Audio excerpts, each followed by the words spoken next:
Драмата започнала ноќта, 6 спроти 7 јуни.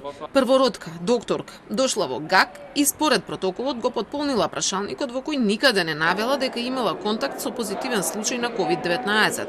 Била примена и сместена во соба со уште 2 жени. Случајно, еден вработен дознал дека незиниот свекор е сепак болен од коронавирус и веднаш алармирал. Ние добивме анамнестички податок од наш колега во неделата дека имаме примено пациентка чиј што свекор е позитивен.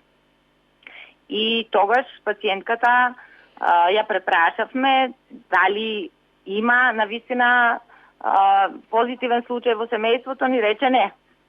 Повторно дека наводно не знаела. И меѓутоа дека ние имавме сигурен податок сега веќе од наш вработен дека свекорот е позитивен, ја симнавме во одделот за изолација.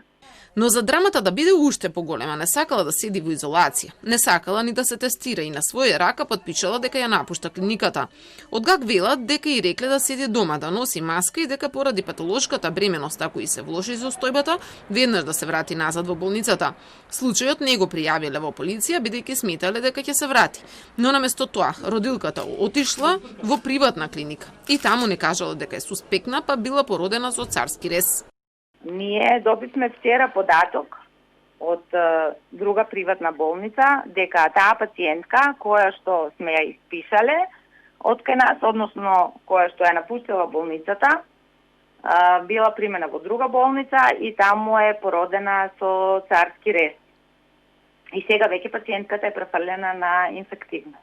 Од инфективна зателма велат дека сега таа е во стабилна состојба. Според неофицијални податоци, пак првиот тест на незиното бебе е негативен, но двете жени родилки кои лежеле со неа се во изолација и ќе бидат тестирани. И двете сестри од ГАК, кои вечерта биле на смена, се во изолација. И тимот од 6 здравствени работници кои го извршиле царскиот рез во приватната болница се исто така во изолација. Според Државниот здравствен инспекторат не би требало да има опасност за сите, бидејќи се почитувани мерките за заштита.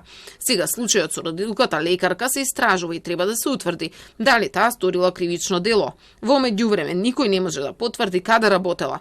Неофицијално се представила како невработен лекар.